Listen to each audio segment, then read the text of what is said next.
चलिए good morning सभी को, गुड मॉर्निंग। चलिए आवाज़ आ रही है, एक बार क्लियर कर दीजिए। आवाज़ आ रही हो तो एक बार क्लियर कर दीजिए। हम लोग क्लास को स्टार्ट करते हैं। ये है तो चलिए तो स्टार्ट करते हैं। यहाँ पर आपका क्वेश्चन दिया गया है, निम्न में से किन मुगल सम्राटों ने स्वयं अपनी आत्मकथा लिखी थी।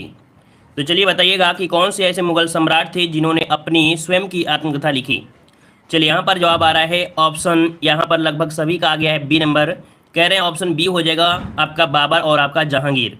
तो जवाब बिल्कुल आपका सही है, बाबर और जहांगीर ऐसे आपके मुगल शासक रहे हैं जिन्होंने अपनी आत्मकथा खुद आपकी लिखी है ना। बाबर ने लिखी है तुर्की भाषा में, कौन सी भाषा में, तो आपकी तुर्की भाषा में लिखा है बाबरनामा, है ना, बाबरनामा रचना किया है। और जहांगीर की बात करें तो जहांगीर ने फारसी भाषा में तुजुक ए जहांगीरी लिखी है ना। तो दोनों को याद रखिए, बाबर ने तुर्की भाषा में बाबरनामा लिखा है और जहांगीर ने फारसी भाषा में तुजुक ए जहांगीरी लिखा है, ठीक है ना। तो चलिए स्टार्ट करते हैं, अगले पॉइंट की ओर आते हैं। पॉइंट आपसे अगला पूछा गया है, कह रहा है, चलो इसको ऊपर कर देते हैं। चित्रकारी किसके शासनकाल के दौरान अपने उच्चतम स्तर पर पहुंची। चलिए बताइए, चित्रकारी किसके शासनकाल के दौरान अपने उच्चतम स्तर पर पहुंची थी। चलिए जय हिंद। चलिए तो बताइएगा, यहाँ पर जवाब आ रहे हैं यहाँ पर सी नंबर। तो देखो पूछा गया है चित्रकारी और किसके समय में, तो ऑप्शन सी हो जाएगा यहाँ पर आपका जहांगीर के समय। किसके समय, तो जहांगीर के समय मुगल काल में चित्रकला जो आपकी थी वो आपकी चरम पर पहुंची थी, अर्थात उच्चतम पर पहुंची थी, ठीक है। चलिए आगे बढ़ते हैं। क्वेश्चन आपसे अगला पूछा गया है, यहाँ पर दिया गया है कि वह कौन सी पहली मुगल इमारत है जो शुद्ध संगमरमर से बनी है। चलिए बताइएगा, अच्छे अच्छे क्वेश्चन आपके हैं, आज के क्वेश्चन बहुत ही अच्छे हैं। तो यहाँ पर बताइए जल्दी से कि वह कौन सी मुगल इमारत है जो शुद्ध संगमरमर से बनी है, जो शुद्ध संगमरमर से बनी है। चलिए यहाँ पर जवाब आ रहा है ऑप्शन, यहाँ पर आपका आ गया है आपका सी नंबर। तो देखिए इसका राइट आंसर आपका हो जाएगा शेख सलीम चिश्ती की दरगाह। किसकी है, शेख सलीम चिश्ती की दरगाह है जो शुद्ध संगमरमर से बनी हुई आपकी है, ठीक है ना, याद रखिएगा। और यहाँ पर आते हैं, कहाँ पर आपके हैं, तो आपके बुलंद दरवाजा जहाँ पर है ना, अकबर द्वारा ये बनाया गया था फतेहपुर सीकरी में। तो ऑप्शन सी हो जाएगा। अगला क्वेश्चन आपसे दिया गया है, शिवाजी को पकड़ने के लिए औरंगजेब द्वारा किस जनरल को भेजा गया था। चलिए बताइएगा, चलिए साथियों जवाब दीजिए कि शिवाजी को पकड़ने के लिए औरंगजेब द्वारा किस जनरल को भेजा गया था। चलिए यहाँ पर जवाब आ रहा है ऑप्शन, यहाँ पर कुछ लोगों ने जवाब दिया है यहाँ पर डी नंबर। तो देखो बिल्कुल जवाब सही है, शिवाजी को पकड़ने के लिए औरंगजेब ने भेजा था किसे, शाइस्ता खां को, जो कि उनके क्या थे, मामा थे, है ना। शाइस्ता खां औरंगजेब के क्या थे, मामा थे, ठीक है ना। और इन्हें दक्षिण का सूबेदार नियुक्त किया गया था। तो ऑप्शन क्या हो जाएगा यहाँ पर डी नंबर आपका सही हो जाएगा, ठीक है ना। चलिए आते हैं अगले क्वेश्चन की ओर। क्वेश्चन आपसे अगला पूछा गया है, कह रहे छत्रपति शिवाजी किस मराठा घराने से संबंधित हैं। छत्रपति शिवाजी किस मराठा घराने से संबंधित हैं, भोसले से, गायकवाड़ से, होलकर से या सिंधिया से। चलिए 84 का जवाब देना है। तो आपको पता है भोसले परिवार से संबंधित हैं। ऑप्शन क्या बनेगा, यहाँ पर ये नंबर आपका हो जाएगा। अब शिवाजी की अगर बात आई है तो यहाँ से 2-3 पॉइंट आप बन जाते हैं कि जन्म इनका कब हुआ था, तो आपके 1627 ईस्वी में, ठीक है, 1627 ईस्वी में मराठा परिवार में हुआ था। माता जी का नाम जीजाबाई थी और पिताजी का नाम शाहजी भोसले थे, ठीक है। इनका राज्याभिषेक कब हुआ था, तो ये भी डेट पूछा जाता है। तो ये डेट आपकी है 1674 में इन्होंने अपना राज्याभिषेक कराया था और छत्रपति की उपाधि भी धारण कराया था। इनकी राजधानी पूछ लिया जाता है कि इनकी राजधानी क्या थी शिवाजी की, तो शिवाजी की राजधानी क्या थी, रायगढ़ थी, ठीक है, क्या थी, रायगढ़ थी, क्योंकि क्वेश्चन आपके बनते ही बनते हैं, ठीक है ना। और इनका जो जन्म हुआ था वो शिवनेरी के दुर्ग में हुआ था। कहाँ हुआ था, शिवनेरी के दुर्ग में हुआ था। शिवनेरी के दुर्ग कहाँ पड़ता है, आपके पुणे में पड़ता है, ठीक है। तो यही क्वेश्चन इनसे बनेंगे। तो आते हैं अगले क्वेश्चन। क्वेश्चन दिया है कि पेशवा प्रथम का ब्रिटिश द्वारा किस पेशवा के काल में समाप्त की गई। मतलब जो पेशवा प्रथा थी, माफ करिए प्रथम नहीं है, पेशवा प्रथा, जो पेशवा प्रथा थी वो किस ब्रिटिश द्वारा किस पेशवा के काल में समाप्त की गई थी। चलिए तो पेशवा प्रथा की जो समाप्ति हुई थी ये आपके बाजीराव सेकंड, किसके समय भाई, तो बाजीराव सेकंड के समय था, जो आपके थे बाजीराव द्वितीय के समय कह सकते हैं ये समाप्त आपकी हो गई थी, ठीक है ना। और आते हैं अगले क्वेश्चन को। और क्वेश्चन आपसे अगला पूछा गया है, दिया गया है आपके, वह अंतिम हिंदू राजा जिसने हिंदू स्वराज स्थापित करने में कुछ हद तक सफलता पाई थी। कह रहे हैं हिंदू समाज स्थापित करने में कुछ हद तक सफलता पाई थी, ये आपसे कौन जवाब हो जाएगा। चलिए यहाँ पर जवाब सही क्या हो जाएगा, तो देखो यहाँ पर आपका जवाब हो जाएगा ऑप्शन राइट आपका यहाँ पर ये नंबर, छत्रपति शिवाजी या अंतिम हिंदू राजा जिसने हिंदू स्वराज, है ना, क्या हिंदू स्वराज स्थापित करने में कुछ हद तक देखा जाए तो आपकी सफलता यहाँ पर प्राप्त किया था। ऑप्शन क्या हो जाएगा, ए नंबर आपका राइट हो जाएगा, ठीक है ना। चलिए आते हैं अगले क्वेश्चन को। और क्वेश्चन आपसे अगला पूछा गया है कि छत्रपति शिवाजी किस मराठा घराने से संबंधित हैं। चलिए यहाँ पर जवाब देते रहिए, फटाफट जवाब देते रहिए। जो लोग पहली बार जुड़े हैं तो भाई वीडियो को लाइक शेयर भी करते रहिए, ठीक है, जितने लोग जुड़े हैं तो वीडियो को लाइक शेयर भी करते रहिए। चलिए यहाँ पर पूछा गया है, कुछ लोग जवाब दे रहे हैं। यहाँ पर आपका 87 नंबर में, ये नंबर आपका हो जाएगा छत्रपति शिवाजी किस मराठा घराने से, तो आपके भोसले घराना से। कहाँ से? भोसले घराना से। ऑप्शन क्या हो जाएगा? ए नंबर आपका जवाब राइट हो जाएगा। अभी अभी हमने आपको बताया भी था कि 1627 ईस्वी में मराठा परिवार में हुआ था, 1674 में राज्याभिषेक हुआ था, ठीक है ना। और रायगढ़ इनकी क्या थी? राजधानी थी। और सिवनेरी के दुर्ग में इनका जन्म हुआ था। चलिए आते हैं अगले क्वेश्चन को। क्वेश्चन आपसे अगला पूछा गया है, निम्नलिखित में से किन सम्राटों के शासनकाल में भारत का पहला मुद्रा रुपया मुद्रित हुआ था? चलिए बताइएगा, भारत का पहला मुद्रा जो रुपया है मुद्रित हुआ था किन सम्राटों के शासनकाल में हुआ था? तो यहाँ पर आपका जवाब क्या हो जाएगा? ऑप्शन सी हो जाएगा आपके शेरशाह सूरी। किसके समय? शेरशाह सूरी। ऑप्शन आपका सी हो जाएगा राइट। नेक्स्ट क्वेश्चन यहाँ पर दिया गया है, कह रहा आपसे यहाँ पर कि हल्दी घाटी का युद्ध सन 1576 में किनके बीच लड़ा गया था? तो बताइएगा, सभी को पता होगा जो हल्दी घाटी का युद्ध हुआ था वो किसके बीच हुआ था? महाराणा प्रताप और अकबर के बीच में हुआ था, है ना। महाराणा प्रताप और अकबर के बीच हुआ था। तो ये बताइए हल्दी घाटी कहाँ पड़ता है? ये हल्दी घाटी पड़ता कहाँ है? कोई बताएगा? इतने लोगों में जितने लोग जुड़े हैं तो यहाँ पर बताइएगा कि हल्दी घाटी कहाँ पड़ता है, कौन सी स्टेट में पड़ता है, कौन से राज्य में पड़ता है? तो याद रखिए ये पड़ता है आपके राजस्थान में। कहाँ पर पड़ता है भाई? राजस्थान में पड़ता है, याद रखिएगा। और ये युद्ध हुआ था 18 जून को। कब हुआ था? मतलब गर्मी के महीने में 18 जून 1576 को हुआ था। मेवाड़ के जो थे राणा प्रताप और मुगल शासक थे अकबर के बीच। चलिए आते हैं अगले क्वेश्चन को। और क्वेश्चन आपसे अगला पूछा गया है कि अगला क्वेश्चन दिया गया है, कह रहा आपसे कि प्रसिद्ध चित्रकार मीर सैयद अली चित्रकारी हेतु किस मुगल शासक के सहयोगी थी? यहाँ पर देखो एक चित्रकार थे, है ना। नाम क्या है? मीर सैयद अली चित्रकारी। और ये किस मुगल शासक के सहयोगी थे? ये सहयोगी थे आपके ऑप्शन डी, आपके हुमायूं के सहयोगी थे। इसका जवाब जो बनेगा वो आपका बनेगा डी, हुमायूं के थे। ठीक है, किसके थे आपके? तो हुमायूं के सहयोगी थे, याद रखिए हुमायूं के सहयोगी थे, ठीक है ना। और इन्होंने कह सकते हैं कि मिलकर मुगल चित्रकला की नींव रखी थी। चलिए आते हैं अगले क्वेश्चन को। और क्वेश्चन आपसे अगला पूछा गया है कि गुजरात का शासक बहादुर, है ना, गुजरात का शासक बहादुर शाह किसके साथ हुई संघर्ष में मारा गया? चलिए बताइए कि गुजरात का शासक कौन था? बहादुर शाह था, ठीक है। कौन था? बहादुर शाह था। और किसके साथ संघर्ष हुआ जिसमें से इसको मारा गया था? तो आपके पुर्तगालियों के साथ। ऑप्शन क्या बनेगा? 91 का ऑप्शन बनेगा सी। गुजरात का जो शासक था बहादुर शाह, ये आपके संघर्ष में पुर्तगालियों के साथ संघर्ष हुआ था, उन्हीं में इसकी मृत्यु आपकी हो गई थी, ठीक है ना। कब? तो 1537 ईस्वी में गुजरात बंदरगाह के समीप जहाज का निरीक्षण करते समय पुर्तगालियों द्वारा इसे मार दिया गया था। चलिए आते हैं अगले क्वेश्चन को। और क्वेश्चन आपसे अगला पूछा गया है कि रणजीत सिंह की राजनीतिक राजधानी लाहौर थी, किस नगर को उसकी धार्मिक राजधानी कहा जाता है? देखिए भाई, यहाँ पर रणजीत सिंह की दो राजधानियाँ, एक आपकी राजनीतिक राजधानी कौन सी है? तो आपकी लाहौर हो गई। और पूछा गया है कि इनकी धार्मिक राजधानी कौन सी थी?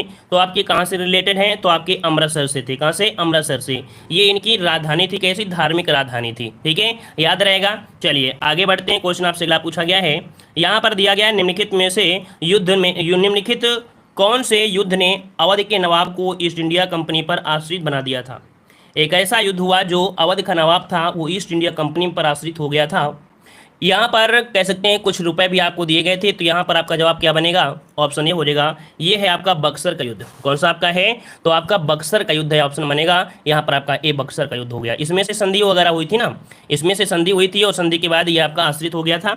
और अगला क्वेश्चन आपसे दिया गया है, कह रहा आपसे यहाँ पर सिख खालसा स्थापित किया गया था निम्नलिखित द्वारा।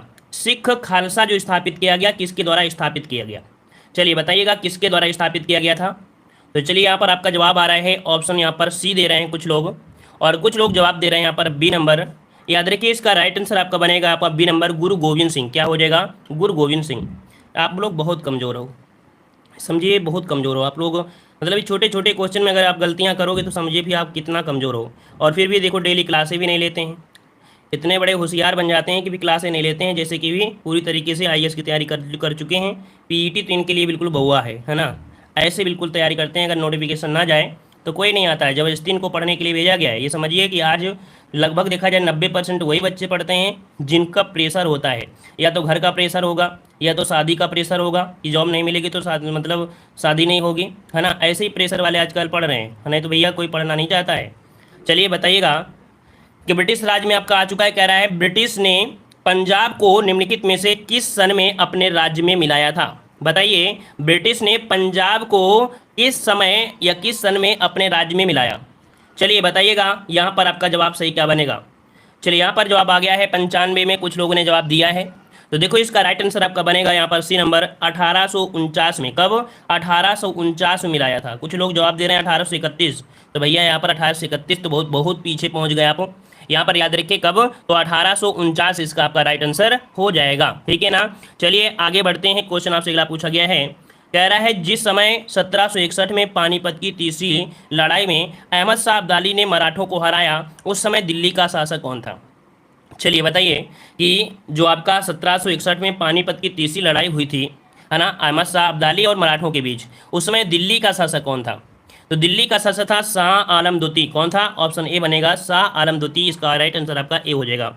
अगला क्वेश्चन यहाँ पर दिया गया है कि 1651 में मुगलों द्वारा बंगाल में किस स्थान पर ईस्ट इंडिया कंपनी को व्यापार करने और फैक्ट्री बनाने की अनुमति दी गई थी? चलिए बताइएगा। समय दिया गया है आपका 1651 में, है ना। तो मुगलों द्वारा बंगाल में किस स्थान पर ईस्ट इंडिया कंपनी को व्यापार करने और फैक्ट्री बनाने की अनुमति दी गई थी? तो ऑप्शन आप आया है यहाँ पर आपका बी नंबर, कासिम बाजार में। कहाँ पर? कासिम बाजार में 1651 में। ऑप्शन बनेगा आपका बी नंबर आपका राइट हो जाएगा। ठीक है ना। चलिए आते अगले क्वेश्चन को। और क्वेश्चन आपसे अगला पूछा गया है, कह रहे मुर्शिद कुली खां अली वर्दी खां और सिराजुद्दौला कहाँ के नवाब थे? देखो दिया है मुर्शिद कुली खां, अली वर्दी खां और सिराजुद्दौला, ये जो शासक थे ये कहाँ के नवाब थे? देखो नवाब इनको कहेंगे, नवाब, है ना। तो ये नवाब कहाँ के थे? चलिए ऑप्शन आ रहा है यहाँ पर आपका डी नंबर, ये बंगाल के थे। कहाँ के थे? बंगाल के थे। ऑप्शन आ रहा है यहाँ पर डी नंबर, तो आपका जवाब डी हो जाएगा। अगला क्वेश्चन दिया गया है, कह रहा है निम्नलिखित में से किस युद्ध में अंग्रेजों ने फ्रांसीसियों को पूरी तरह परास्त किया था? चलिए जवाब दीजिएगा। यहाँ पर सही जवाब क्या हो जाएगा 99 में? किस युद्ध में अंग्रेजों ने फ्रांसीसियों को पूरी तरह से परास्त कर दिया था? परास्त मतलब हरा दिया था। तो ये था वांडीवास का युद्ध। कौन सा युद्ध था? वांडीवास का युद्ध। कब हुआ था? तो 1760। डेट याद रखिए क्योंकि ये ईस्वी भी पूछी जाती है। तो 1760 ईस्वी में अंग्रेजों और फ्रांसीसियों के बीच आपका निर्णायक युद्ध रहा था, जिसमें से फ्रांसीसी क्या हो गए थे? पराजित हो गए थे। ठीक है। चलिए आते हैं अगले क्वेश्चन को। और क्वेश्चन आपसे अगला पूछा गया है, कह रहा है नए भारत का पैगंबर किसे कहा जाता है? नए भारत का पैगंबर किसे कहा जाता है? चलिए नए भारत का पैगंबर किसे कहा जाता है? तो कुछ यहाँ पर विद्वान साथी जवाब दे रहे हैं ऑप्शन सी। कह रहे हैं ऑप्शन सी हो जाएगा राजा राम मोहन राय। तो आपका जवाब बिल्कुल सही है। राजा राम मोहन राय को भारतीय पुनर्जागरण का पिता, भारतीय राष्ट्रवाद एवं नए भारत का पैगंबर कहा जाता है। इन्हें नव प्रभात का तारा भी कहा जाता है, इन्हें नव जागरण का अग्रदूत भी कहा जाता है। बहुत नामों से जाने जाते हैं आपके राजा राम मोहन राय। ठीक है। चलिए आगे बढ़ते हैं। क्वेश्चन आपसे अगला पूछा गया है, कह रहा है the Lyell Mohammedan of India निम्नलिखित में से किसका एक समाचार पत्र था? तो देखो यहाँ पर मोहम्मडन शब्द दिया है, तो हो सकता है कि आप लोग यहाँ पर पहचान कर लें। यहाँ पर सर सैयद अहमद खान, है ना। कौन से? ऑप्शन बनेगा डी। यहाँ पर सर सैयद अहमद खान है the lion Mohammedan of India. तो ऑप्शन यहाँ पर बनेगा डी नंबर आपका जवाब हो जाएगा। इन्होंने मोहम्मडन एंग्लो ओरिएंटल कॉलेज की स्थापना भी की थी, तो उसी से आपको यहाँ पर याद हो जाएगा। चलिए आगे बढ़ते हैं। क्वेश्चन आपसे अगला पूछा गया है कि इंग्लैंड के हाउस ऑफ कॉमन्स द्वारा भारत के किस गवर्नर जनरल पर महाभियोग चला गया था? चलिए बताइएगा, इंग्लैंड के हाउस ऑफ कॉमन्स द्वारा किस गवर्नर जनरल पर महाभियोग चलाया गया था? चलिए यहाँ पर जवाब देना है, और जवाब आ रहे हैं ए नंबर, कह रहे हैं वारेन हेस्टिंग। कुछ लोग जवाब दे रहे हैं यहाँ पर बी नंबर, कुछ लोग जवाब दे रहे हैं डी नंबर, लेकिन इसका राइट आंसर आपका बनेगा ए नंबर, वारेन हेस्टिंग पर महाभियोग चलाया गया था। महाभियोग, ठीक है ना। एक पॉइंट आपसे यहाँ पर और पूछा जाता है कि यहाँ पर बर्क ने, ठीक है, एक आपके थे बर्क, ठीक है, बर्क ने इन्हें क्या कहा था? चूहा और नेवला। क्या कहा था? चूहा और नेवला की यहाँ पर संज्ञा दिया था। मतलब एक झूठा बैलों का ठेकेदार और अन्याय का मुखिया भी इन्हें बोला गया है। किसे? तो आपके गवर्नर जनरल वारेन हेस्टिंग को क्या नाम दिया है इन्होंने? किसने? बर्क ने नाम दिया था चूहा और नेवला, एक झूठा बैलों का ठेकेदार और अन्याय का मुखिया, इन नामों से इन्हें संबोधित किया गया है। किसने? बर्क ने किया था। चलिए आगे बढ़ते हैं। क्वेश्चन आपसे अगला पूछा गया है कि किस भारतीय राज्य पर कब्जा करने के लिए राज्य अपहरण नीति को नहीं अपनाया गया? ऐसा बताना है कि ऐसा कौन सा जो राज्य है, क्योंकि सभी राज्यों को राज्य हड़प कर रहे थे, लेकिन यहाँ पर जो आपका जवाब है कौन सा? यहाँ पर देखो सतारा है, नागपुर है, झांसी है, लेकिन जो पंजाब है, कौन? यहाँ पर ऑप्शन बनेगा डी। जो पंजाब है, पंजाब ये कंपनी के साम्राज्य में विलय कर लिया गया था, ना कि राज्य हड़प की नीति। ठीक है ना। चलिए आते हैं अगले क्वेश्चन को। और क्वेश्चन आपसे अगला दिया है कि मेरठ छावनी में 1857 के विद्रोह, सैनिक विद्रोह की शुरुआत कब हुई थी? चलिए मेरठ छावनी में 1857 के सैनिक विद्रोह की जो शुरुआत हुई थी वो कब हुई थी? चलिए यहाँ पर आपका जवाब बनेगा 104 नंबर में, ऑप्शन आ रहा है यहाँ पर आपका सी और ऑप्शन डी। तो देखिए इसका राइट आंसर आपका हो जाएगा कौन सा, सी। आपको डेट याद रखना है, 10 मई याद रखना है। 10 मई 1857 से यहाँ पर सैनिक विद्रोह शुरू हो गया था मेरठ छावनी में। अगला क्वेश्चन आपसे दिया गया है, कह रहा है 1857 की क्रांति के दौरान गोरखपुर से किसने कमान संभाला था? गोरखपुर से जो कमान संभाली थी वो किसने संभाली थी? चलिए लाइक भी कर दीजिए भाई जितने लोग जुड़ चुके हैं। जो लोग बाद में जुड़े हैं तो देख लीजिए एक बार वीडियो को लाइक किया है या नहीं। लाइक नहीं किया है तो लाइक ज़रूर करिए, सपोर्ट करते रहिए। जितने लोग रहते हैं कम पढ़े लेकिन कम से कम ऐसे लोग पढ़ते रहें जो लोग समझदार हैं, जो लोग सोचते हैं कि नहीं हाँ हम इतना पढ़ लेंगे तो कवर हो जाएगा और इतना पढ़ लेंगे तो 100% कवर हो जाएगा, पक्का है, पहली बार में क्वालिफाई हो जाएंगे। ठीक है, तो चलिए यहाँ पर आपका जवाब आ गया है। कह रहे हैं इसका राइट आंसर आपका बनेगा, लॉक किया जाए, यहाँ पर ऑप्शन बनेगा डी। ये थे आपके कौन? तो आपके गजाधर सिंह थे। कहाँ से? तो आपके गोरखपुर से थे गजाधर सिंह। तो ऑप्शन क्या बन जाएगा? डी नंबर, गजाधर सिंह आपका जवाब राइट हो जाएगा। ठीक है, चलिए आते हैं अगले क्वेश्चन को। और क्वेश्चन आपसे अगला पूछा गया है, कह रहे हैं झांसी की रानी लक्ष्मीबाई की मृत्यु कब हुई थी? चलिए मोहित कुमार शर्मा जी, गुड मॉर्निंग, सभी को गुड मॉर्निंग। चलिए बताइए झांसी की रानी लक्ष्मीबाई की मृत्यु कब हुई थी? तो यहाँ पर देख सकते हैं आपका डेट आपने पढ़ा भी होगा, बचपन से पढ़ाया गया होगा, लेकिन अगर आज डेट की बात आई है तो देखते हैं डेट किसको सही याद है किसको नहीं याद है। देखो कुछ लोग यहाँ पर स्किप भी कर रहे हैं, कह रहे हैं इसका जवाब नहीं आता है।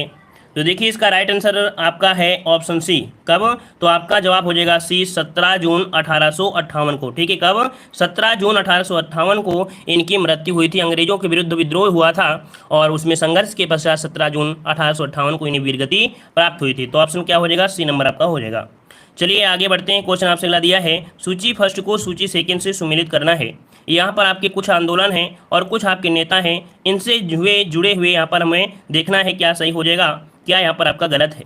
तो देखो यहाँ पर दिया गया है टुम्मा डोरे, है ना, टुम्मा डोरे का संबंध है ये कोया विद्रोह से है। किससे है? कोया विद्रोह से है, इसका 3 हो जाएगा।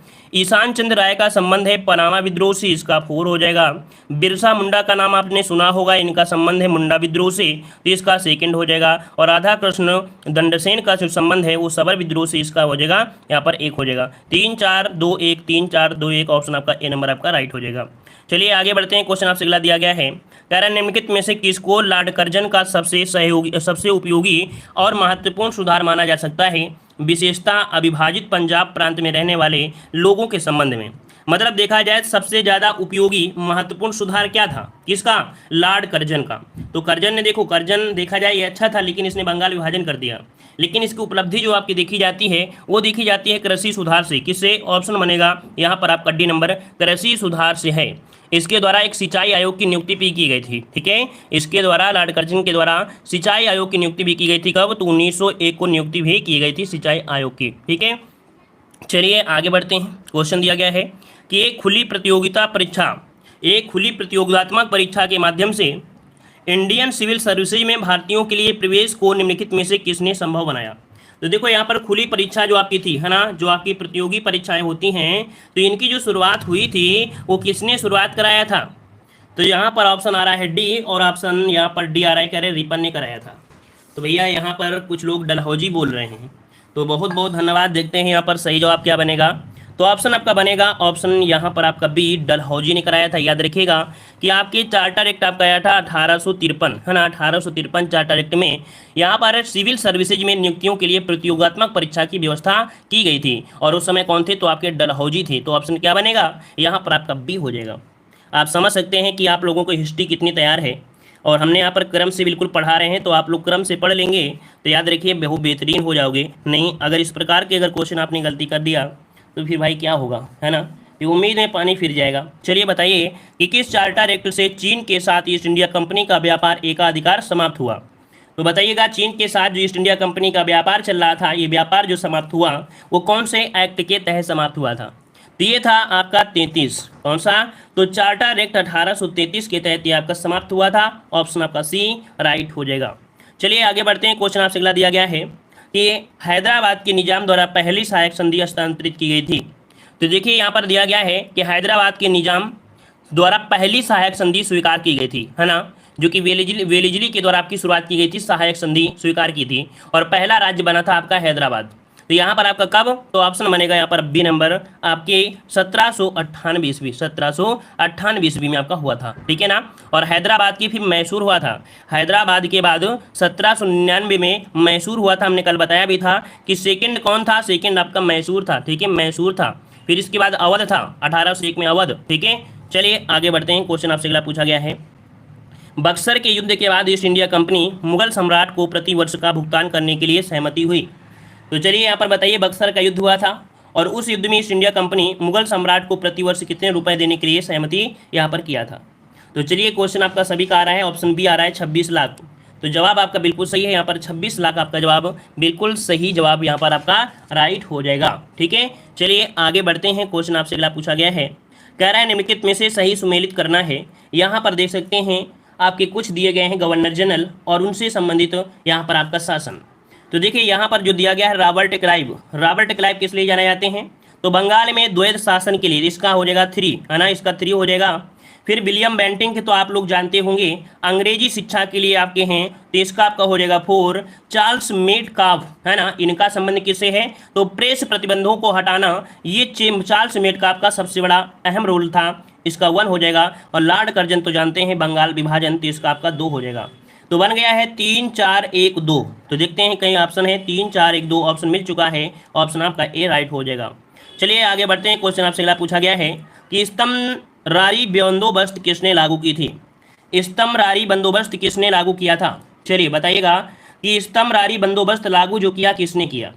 तो यहाँ पर ऑप्शन सी हो जाएगा लॉर्ड कॉर्नवालिस ने, किसने, ऑप्शन सी लॉर्ड कॉर्नवालिस ने भू राजस्व की स्थायी बंदोबस्त प्रणाली का प्रारंभ किया था। इसे स्तंभरारी, जागीरदारी, मालगुजारी, बिस्वेदारी आदि नामों से जाना जाता है।